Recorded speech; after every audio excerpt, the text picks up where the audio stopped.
Welcome to the ChangeMakers podcast, produced by City Current and brought to you by Lipscomb & Pitts Insurance and DataFax. This show shares personal stories and insight from those who are giving back and making a difference so we can learn and do the same. We cover life lessons, business advice, passion, and purpose.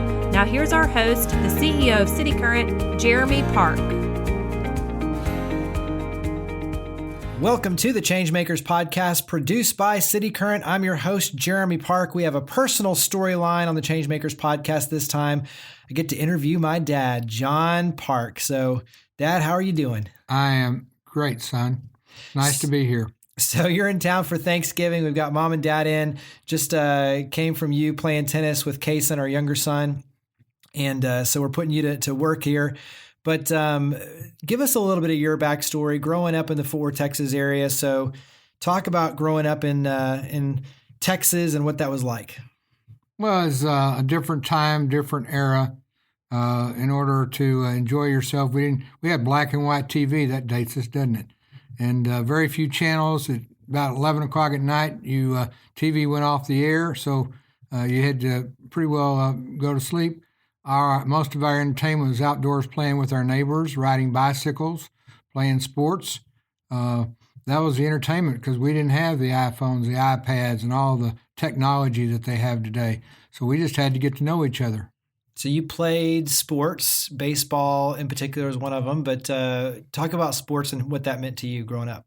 Well, it taught me a lot about team building and team dynamics. I was fortunate back during our era, you pretty well played every sport. You didn't specialize like they do today. So I played football, baseball, basketball. I was a gymnast. So a little bit swam on the swim team. So just kind of fun with meeting lots of people. Give us, so brother and sister on your end as well, give us a fun family tradition. Fun family tradition would have been, of course, Christmas, getting together. And my mother was the hub of the family. She was one of 13 children, and she was the youngest, but everybody gravitated around her. So all different holidays, everybody came to our house. So all the cousins, everybody, good times. You lost your father at an early age. Discuss your relationship with your father and just what that was like losing him at a young age. Well, we were very close. I was 19 years old, a freshman in college. He had a stroke my senior in high school, and so that determined kind of me staying around Fort Worth area. So I accepted a scholarship to Texas Wesleyan to play baseball, and it was a good decision from the standpoint I was down at Georgetown University when they contacted me where he died. So he was close, meant a lot. He was a tennis player as well. That's something that kind of runs in our family. Give us a memory of your father, and whether it's sports or just something that was a cool experience for him personally that he was able to share with you. Well, of course, the best one is, and when you talk about tennis, is my biggest goal was to beat my dad, which never happened. As you know, he was national champion in college, and no matter how good I got, he could just stand there and beat it, make me run all over that court. I mean, I just couldn't believe it. I had to hit it right back to him every time. So he was quite a tennis player during his years. What, on your end, is advice that either your mom or dad gave you that still stands with you today? So a lesson learned or a piece of advice? Oh, I think the best one is there's things you need and things you want. And you have to take care of the priorities first. Just because you want them doesn't mean that you have to have them. So you need to take care of the basics first, and that's what I always remember. So you, on your end, you were in kind of the meatpacking industry. You eventually went into the insurance industry. Baseball was a big part of, kind of your career, not only with college, but share a little bit of just kind of working your way through college and ultimately choosing to go in the insurance industry. Well, as I mentioned, when Dad died my freshman year, I had to start making some money to help my mom because he didn't have the insurance at that time. He was in service, and I'm not going to go into all the details, but he died without insurance. He came out of the service disabled, and so I helped her. So I was working, going to school and working 80 hours a week, trying to make a living for everybody. And share a little of the relationship with your sister and brother and kind of growing up and having to kind of step in and work your way through, but also support your family and kind of what that's like when you look at having a brother and sister, but the dynamic of helping your mom. Well, Tommy was in college at the time, and so it was much easier for me at that time because I was a freshman to help him financially and help mother. So he was able to finish his degree. And at that time, my sister was married and had a child, so she was kind of out from the house at that point in time. But Tommy and I are very close. We weren't younger because there was 5 years difference in our age, but as we matured in age, that age gap went away. And so in his later years, he and I were very close and talked often and got together quite often. Sandra, not so much. We'd talk and visit, but not like Tommy and I did. Yeah, and Tommy, actually, I mean, for us growing up, we lived in the same small town, whatever you're going to call it, city of Weatherford. So he literally was just down the street, which made it really nice as well. We'll talk about him and Aunt Diane in just a second. But so share with us a little bit, going to Wisconsin. That's where me and my brother Jeff were both born, but getting into the insurance industry, and talk about that transition and how you got into the insurance industry. Well, I was very active in college. I was singing a select choir. I was in musicals. I was on the baseball team, and heavy involved in intramural sports with the college kids. And I was working, as I mentioned, 80 hours a week at Superior Meat Company. And during my years, I had my insurance agent keep coming to me saying, "Why don't you come in the insurance business? You know everybody. You're very active," which I was, because I was also involved in the Chamber of Commerce and stuff in Fort Worth. And so I made a decision when I finished my degree to go into the insurance business. Same time my wife decided to give up her job, I came home and said, "Honey, I've decided I'm quitting and going straight commission." She said, "Oh, well, I've quit my job. I'm going to have to find one." So we just bought a new home and new car, so we had to get busy. Talk about how you met Mom. So how'd you meet Julie? Well, we knew each other from high school and junior high, really, more as friends and acquaintances. And I was a year ahead of her at Texas Wesleyan, and she came in, and we formed a bond and a friendship all through college. And so that friendship has carried over for all these years. So share a little about the baseball side, because what's interesting, I mean, now looking at it, professional sports, you make a ton of money, but back then you could make more money even going commission, but doing insurance. So talk about kind of having to choose different career paths. Well, as you mentioned, back then in baseball, signing bonuses were $2,000 or $3,000, not $250,000, $1 million back then. And even the pros rode buses to ball games. They didn't have these nice airplanes. I remember in 1967, Oakland Athletics won the World Series, and their whole payroll was $260,000 roughly. I mean, that's not even the starting salary of a rookie. So, yeah, times were different back then. You could go to work for companies and make more money. You didn't get the prestige maybe, but I had to look at my family and what we wanted to do. And so when you look at working in the insurance industry, give me maybe, especially as a career path for those that are saying, "Hey, I either work in the insurance industry or I want to go to work in the insurance industry." What's something that you've learned from working in the insurance industry? You have to be able to realize that you're going to get a lot of no's. You're going to get a lot of people who get upset that you're even asking them, but then you're going to make a lot of relationships and a lot of friends, and you're going to take care of a lot of families when they need you the most. When claim times comes, either death or disability or sickness, that's when they really appreciate you.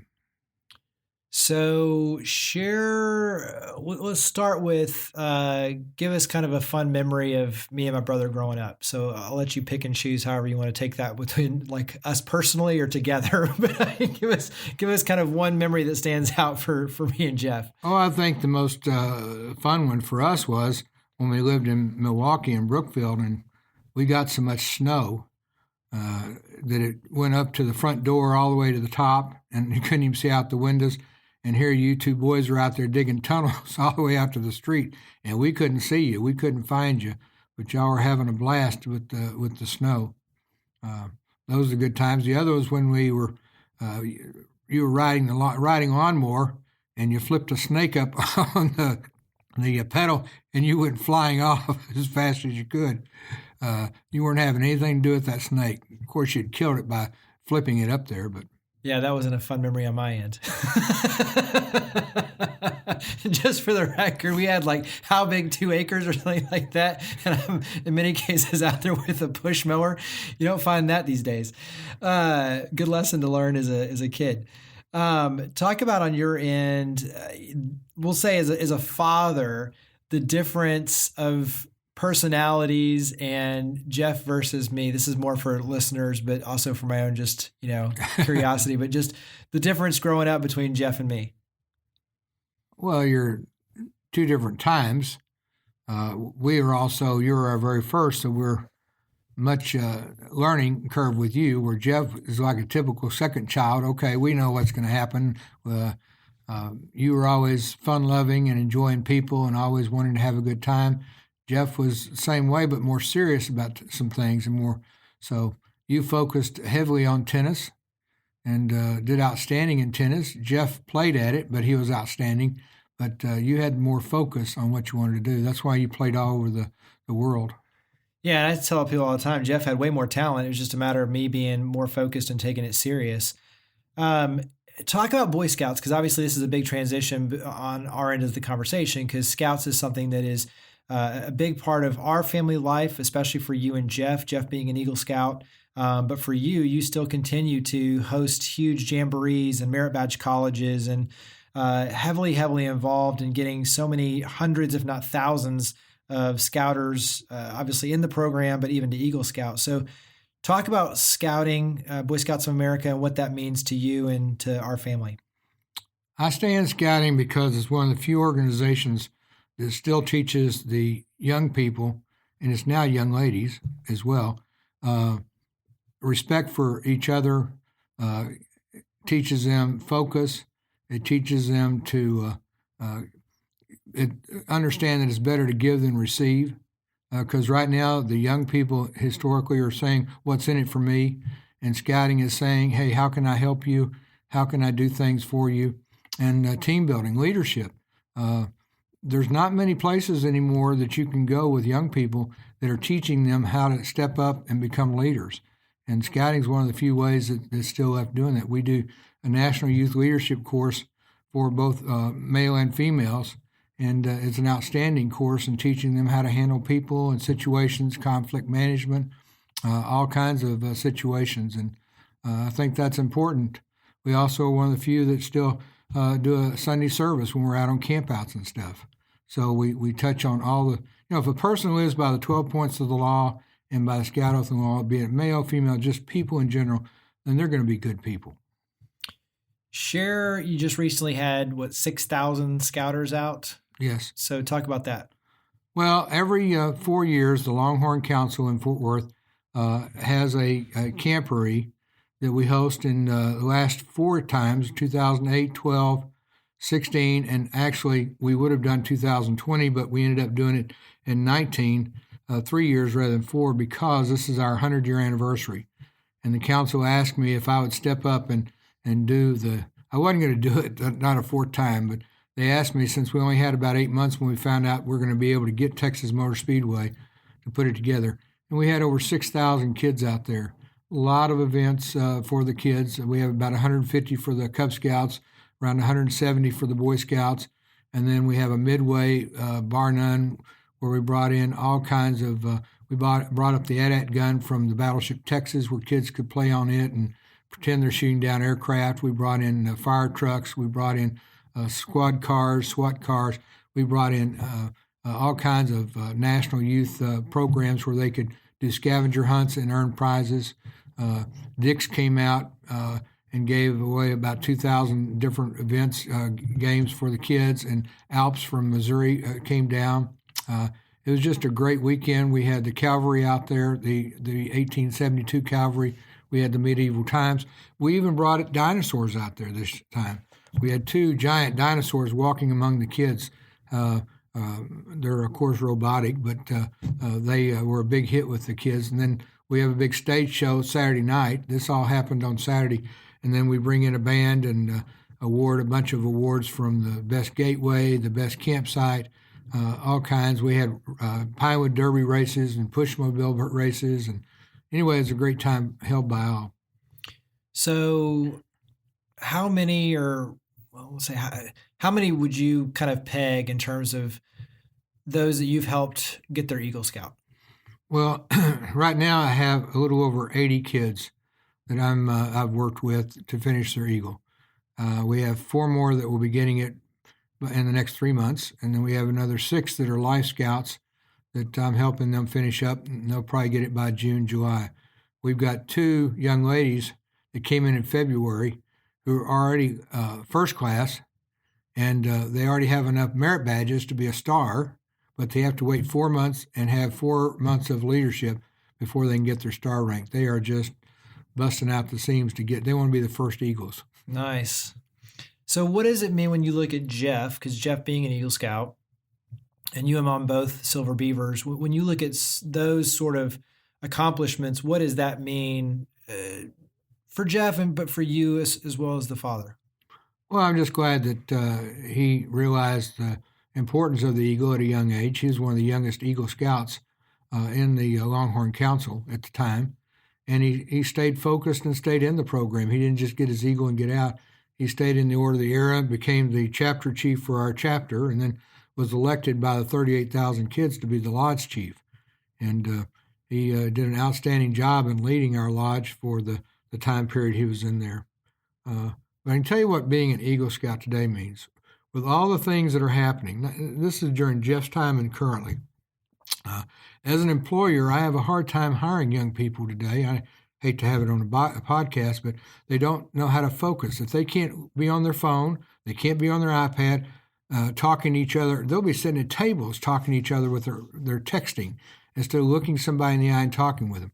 An Eagle Scout, I know, will put down their toys and actually go to work on a project, stay focused, and complete that project. And in order to get the project done, they have to show leadership. They have to organize it, plan it, and delegate and get the job done. And so when I'm looking for somebody that I may want to hire for a job, I look at Eagles. They get a top priority because I know they will be focused.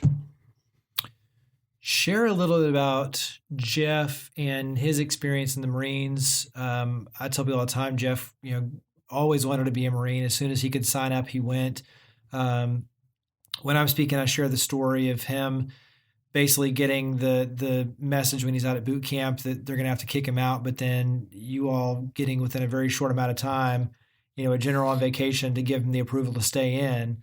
But give a little bit of just your side with Jeff and serving our country. Well, you're right. Jeff wanted to be he actually wanted to be a pilot. But when he went to Baylor to visit you, and they had recruiters down there, they told him at that time that if he wore glasses, he could never be a pilot. So he changed and said, if I can't be the head guy, I'm going to go a different route. So he wanted to be a Marine. I wanted a college degree. Your mother and I did. So I had many friends of mine that went to Vietnam that said they were going to get their degree when they came back, and life had changed, so they never completed it. So I was really encouraging him to stay in college and get that. So he found he could be a reservist. So he went into the reserves for 4 years and finished it. What the story you're talking about is during that period of time, he talked to the recruiters and asked could he have LASIK surgery done. And they said, oh, yes, that's not a problem. You can have it done. You just need to get a clearance from your eye doctors and stuff. So quite a few of my good friends in scouting are all eye doctors, specialists. And they assured me it would be good. And so he had it done. We had them all check him, and they said, yes, he had a beautiful eye surgery. You couldn't even tell he had it. And my wife asked, if it was your son, would you let him go in the service with us? I said, without any question. Well, then he gets to the time of truth, starting the first week of boot camp stuff, and they asked if anybody had any surgery. Well, the recruiters, everybody knew he already had the surgery. He told them they had it, and they gave permission. Well, we learned that during that period of time, that was not an allowed procedure. And so they called and said, we're going to be sending him home. And so we asked, well, how much time do I have? And they said, well, the general's not on the base right now. We can give you a couple of days. So my wife and I said, fine, just keep him there. Don't send him home. And so we got busy networking. That's one thing I enjoy about scouting and other people is I do a lot of networking. And so we talked to a real close friend of ours in high school who was a congressman. And I explained the situation to him. And I said, I bet they didn't explain everything to the general and stuff. They just said, oh, he's had it and he's out. But bottom line is Ernest Distook, and talked with the generals and stuff. And they came back, and then I listened, and I said, okay, hold on to him. Let me think about this one. And Julie and I talked, and we overcame those objections. And the one that got me the most was when Ernest and I were talking with the head general at Quantico. He said, well, they have to do a lot of exercise. I said, well, he's been working out with the Marines for almost 6 months after the surgery, no problem. Well, what about swimming? I said, well, he's been swimming in our backyard for a couple of months, and that hadn't bothered him. He said, what about air pressure, flying? I said, well, he's flown to Florida and California with us and stuff. That didn't bother him. So what about that gas chamber? I said, we don't have one of those. You got me there. I said, but somebody's got to be tested, and we're willing to sign a waiver if you're willing to listen. And the general told Ernest, he said, let me think about it overnight, and we'll let you know tomorrow morning early. And he called, and he said, yes, he can stay. And so then when Jeff graduated, we were out there, and the head general at that particular base, the other general was one that made the decision. And he sent a runner to try to find us because he wanted to know who this... Yeah, he was looking for a celebrity. Yeah, who in the world could get a general in Quantico to change his mind and let him stay. And anyway, we had a nice visit, but he was surprised, and he couldn't figure out what a Texan was doing with an Oklahoma congressman who served on the appropriations bill. I said, well, we went to high school with him. We're close friends. My wife sat next to him all through because hers was Ivers, his was Distook when they did alphabetical, and I dated Linda, his sister, all through high school. And so he went to bat for us, and I knew if anybody would, he would. Talking about as a parent, though, I think what's interesting about that is, especially for mom, there's a dynamic where you just want your son safe. And so there's a piece where it's like, okay, well, here's an easy out. At the same time, that's not his dream. His dream is to serve our country. And so going to bat for his dream, because overall, that's the most important thing. But putting kind of the parent hat aside to your son hat being the most important. What was that like? Well, it was a tough decision because neither one of us wanted him in the Marines. Too many things were happening at that particular time. Now, we weren't in war at particular time. Now, his senior year at war, but this was his dream. And we were, as parents, we're going to do whatever it took to try to give him the opportunity that he was wanting to do. He had done the right steps, but we learned that some people don't always tell you the whole story when they're recruiting young men and women.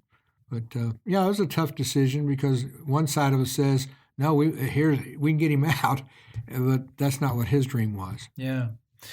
So flip it back. So growing up in Weatherford, really cool. So we both had Aunt Sandy and Aunt Diane close, but Aunt Diane teaching us school. And so we lose Aunt Diane my senior year, sadly, to an aneurysm. And then we've lost Uncle Tommy. We've lost Aunt Sandy. So when you look at now kind of And Uncle Roger. And Uncle Roger. So, I mean, when you look at kind of going through just our family, we've lost a lot of loved ones. How has that kind of shaped your perspective, losing your brother and sister, obviously your mother and father, but then when you look at Aunt Diane, Uncle Roger too, our family is very small now. But how has that changed your outlook on life? Hasn't so much changed it. It just made it focused where we want to spend as much time with the family as we can because you don't know when that's going to happen. And especially as we get older, things happen both to young and old. My nephew, Bobby, was killed in a motorcycle accident. He's 30-something years old. I mean, Sanders' son. I mean, who would have dreamed that? A friend of mine is not a family, but he's like a brother, Michael Bay's wife. They're on bucket list thing, and she's 53, 54 years old, and they went up to Yellowstone, had a great time, took a nap, got up, and she fell over dead. I mean, no history, anything. So as I get older, I realize that we need to spend time with the loved ones and let them know you love them. So on your end, give us kind of a fun memory when you look at, we'll do one of each. Give us one fun memory with you and Uncle Tommy. Oh, Tommy and I, like I said, we were, with the age difference all through high school and junior high, we weren't that close. As we got closer, I guess the times we'd get together for Thanksgiving. We always had it at their house. Had it at their house. We had Christmas at our house. And he loved to entertain. He loved to decorate. But he also loved you and Jeff a lot. I mean, he enjoyed having y'all over, and he would take care of you when we were out of town doing our company trips and stuff. So... And he put us to work too. Jeff and I both had a chance to work in the bookstore. He used to do the Weatherford College bookstore, and that was our way of both making some extra money, but also too just being with him and spending time as a family, which was really important. Give us one fun memory of Aunt Sandy. Well, that's a toughie. You two are polar opposites. We'll say yeah, that. We certainly are. It's hard. I think fun times was watching her and the kids, and I can remember us at a park for a family reunion. This is when we were older, and she turned to me and said, I think Julie was standing there too, said, remember when we were kids and we were out there playing around and everything, and those old folks were sitting back here at the picnic table watching us? She just stopped and looked and said, that's us now. So times change. Quicker than you think. Thank you for listening to our ChangeMakers podcast. City Current is a catalyst of over 100 partners joining forces and funds to power the good through free events, positive media, and philanthropy. If you like our efforts and you're looking to power the good with us, follow us on social media at City Current and check out our website at citycurrent.com. Please subscribe, rate, and review our podcast wherever you listen. And if you know a changemaker, please reach out and let us know so we can consider them for a future show. The ChangeMakers podcast is brought to you by DataFacts. DataFacts is a national provider of trusted background screening products such as criminal searches, drug screening, employment and education verifications, and post-hire monitoring to employers of all sizes. DataFacts is one of the few background screeners that holds the stringent National Association of Professional Background Screeners accreditation. They're certified by the WBENC as a 100% woman-owned business, and in 2018, they were ranked by HRO Today's Baker's Dozen customer satisfaction ratings as one of the top background screeners in the nation. You are in good hands with DataFacts. Visit datafacts.com to learn more and make sure to mention the ChangeMakers podcast. And now, back to the show. Give us, so on your end, you mentioned the importance of scouts, and also too the fact that when you're hiring on your end, you look for things like having an Eagle Scout on the resume because it shows focus, it shows commitment, it shows discipline. Give us one piece of advice on your end as you look, especially for entrepreneurs, young professionals, as they look to create their own destiny. What's a piece of advice for them? Get to know resources. Get to know people. Because, as you say, money can't walk or talk. But the people that have the money have a lot of talent and a lot of good advice. So seek it out. Ask lots of questions before you just jump right in. What on your end, when you look at in the insurance business and your career path, how did mentorship and others play a role in helping to guide you and get you ultimately to where you were able to be successful? I was very fortunate in my early career that I met a young man at that time, Bill Markey, who was vice president of Time Insurance, a very large conglomerate of companies. And he came down, just visited, and asked me to go eat lunch with him. Didn't think anything of it. I represented the company. And about 8 months later, he contacted me and asked me if I would sit down with him. He wanted to hire me for a job and wanted me to move from Fort Worth to Oklahoma. And I told Bill I really appreciated the opportunity, but I had a 5-year plan, and I hadn't finished it, and it didn't mean moving that many miles. And so, but we formed a bond and a friendship. And so we talked often. And then about 2 years later, he contacted me and asked me if I'd fly to Milwaukee because he wanted to talk to me. And he ended up offering me his job as vice president of the company. And I was 26 years old. And I told my sweet wife, I said, honey, young men don't get an opportunity to go do this that young. Why don't we go up there for a few years, and then I'll come back to an insurance company back here in Texas. And being the sweet wife she was, she said, sure, let's go. And so we went up there, and I kept getting promotions and stuff. And then she said, you're serious about staying up here? And I said, yeah, I like it. Of course, you got to understand, you were young. Y'all enjoyed the snow and the cold, but for poor Julie, she was in blizzards and everything, and it was a mess. I moved out of town. I mean, if it's winter, I'm in Florida giving a talk. I'm in California. I'm in Texas. And so poor Julie trying to rear two kids in freezing weather. So she decided she's coming back to Texas with or without me. So I decided to join her, and everything worked out well. So I can't complain.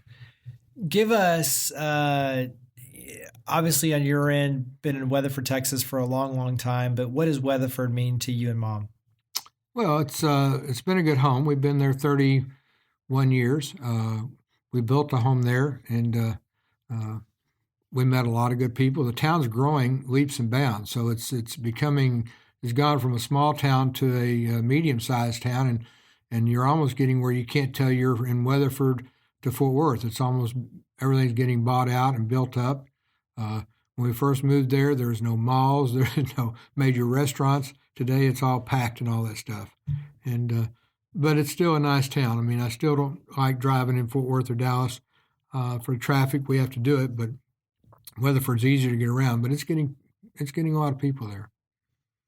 So when you look at, especially now, families that are moving to Weatherford and just young families in general, what sort of things, when you look at the community-oriented approach and the activities for the kids, what were some of the things that you think were important for us, including Scouts, that you recommend for, especially for young families, to get their kids involved in? Well, they're all very involved, and always really have been, between soccer, baseball, basketball, all your major sports, swim team in the summer. They keep talking about building an indoor gymnasium with an indoor swimming pool, and but they've got all the main amenities that a family would want there. So from that standpoint, you enjoyed baseball and soccer and all the other sports that you did there, and tennis. So it's just a good community for young kids. Give us one, whether it's a camp out. Philmont is one that sticks out to me. We spent a lot of time at Philmont doing Scouts and climbing up in the mountains. But give us a favorite. I know you can't really pick a favorite, but give us one that sticks out, in terms of a scouting experience for you. Well, I guess the one is when your mom and I went out there for a course, and we walked the Yucca Trail and everything, and she walked right up to the top. I mean, we did it together. We've done a lot of hiking together, so it's a lot of fun. You and Jeff went off and had a lot of fun while we were down doing training sessions.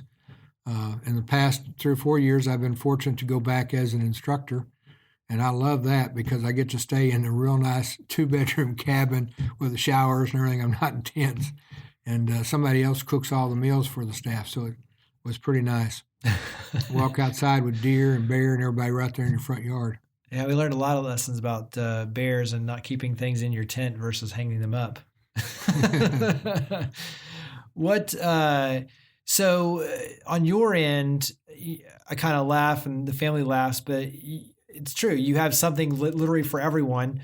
You have trailers at the house. You have camping gear at the house. You've got computers and printing machines and everything. So at all hours of the day, people can kind of come over and use whatever you've got. But share, your philosophy on kind of you're always out kind of looking for good deals, and you do it in the sense that you can use it to help others.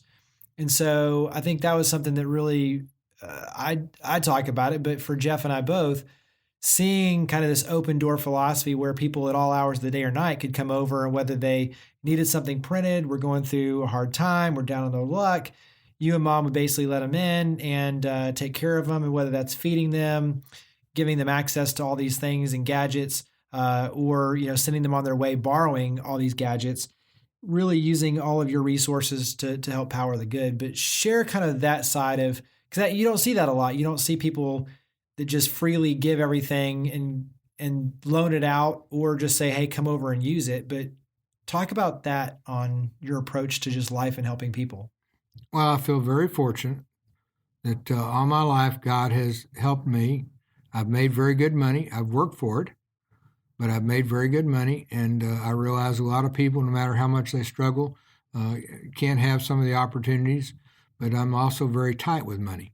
So I do a lot of creative shopping. And I try to anticipate what I might need coming up. And so I buy it when it's on a big discount, rather than the last minute have to have it and have to pay full price. But I also, am, as you mentioned, so involved in different organizations and stuff. And so I realized down the road I'm going to need different copy machines and printers and computers. And I'm very fortunate that I married the right woman. Your mother. Let you do all that? Yeah, they let me do all that. Funny story is not funny really, but somebody wanted to borrow my 6x12 enclosed trailer, and they borrowed it, and they blew out the side panel on the tire and the wheel well and brought it back to me. And she wasn't too happy about that one, but we got it fixed. And then somebody else borrowed it, and I wouldn't tell her for 6 months that they totaled it.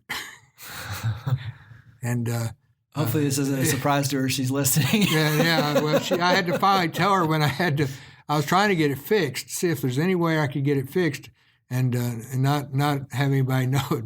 But I didn't win that one. So eventually, insurance company and I had to settle up, and I went and bought a new trailer to replace it.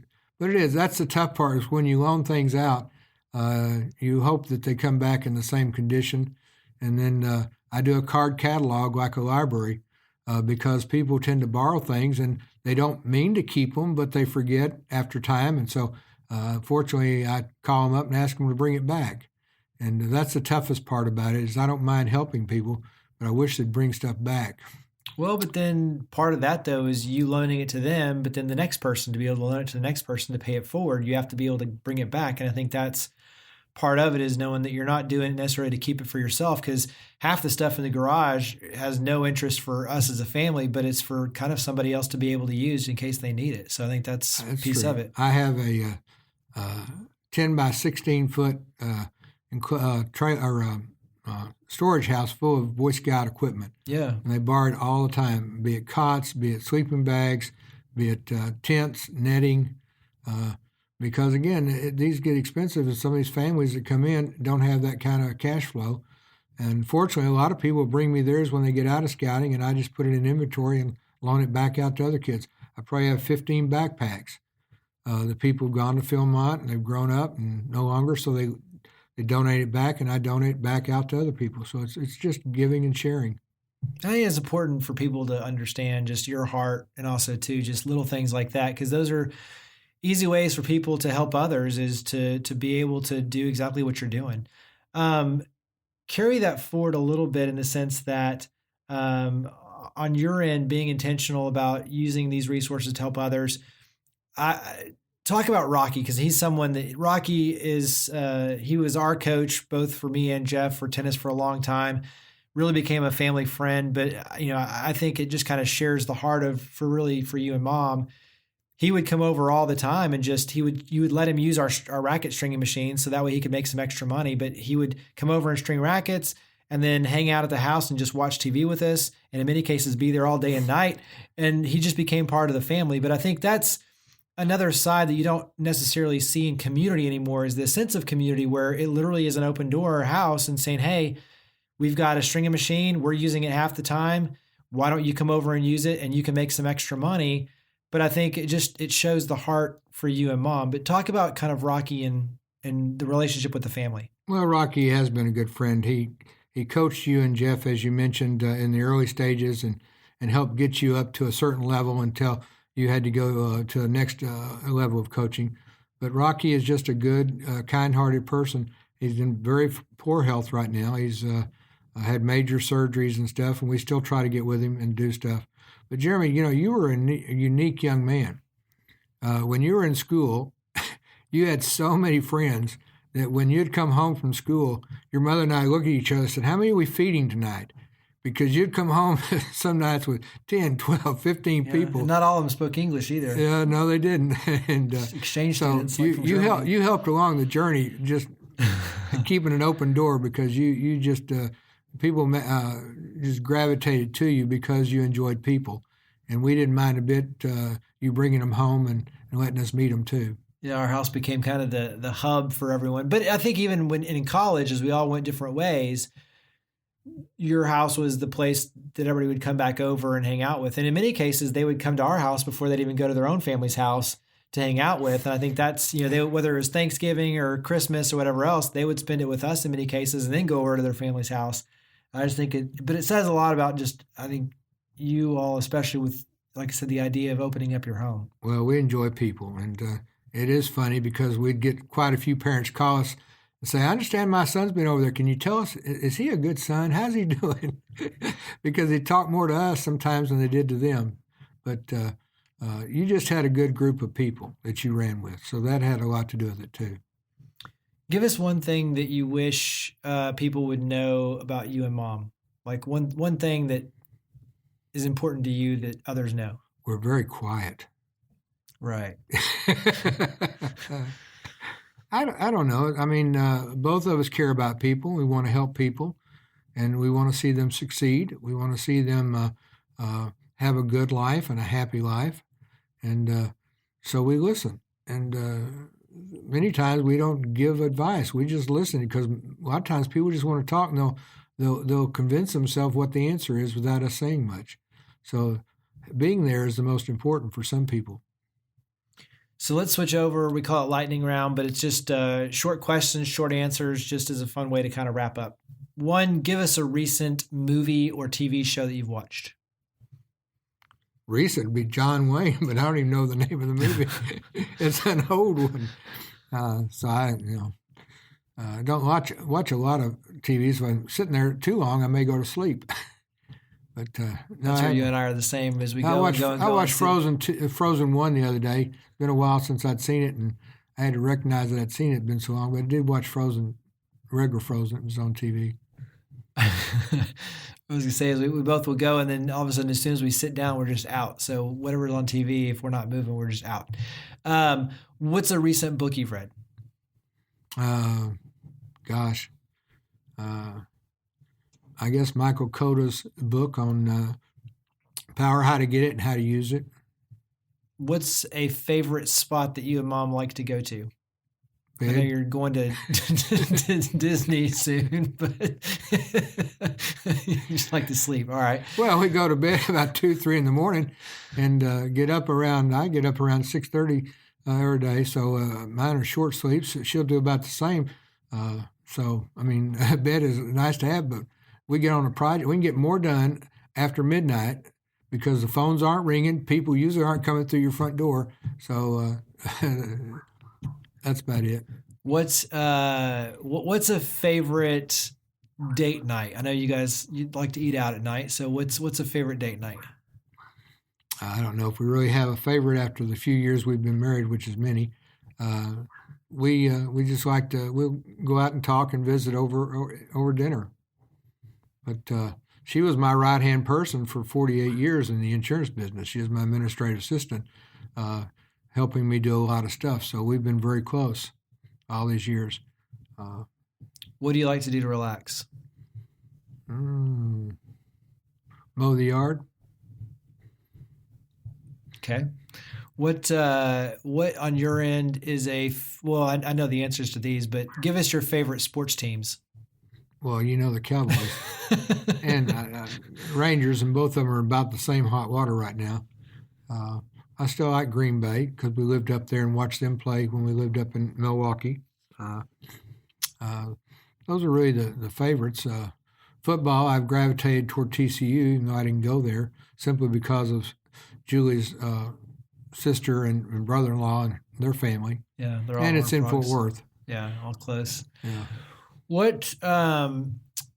What on your end, when you look at people who are coming in, especially, we'll go with Weatherford, what's something that you like for people who've never been to Weatherford to go and do? Like where would you want to take them to Weatherford?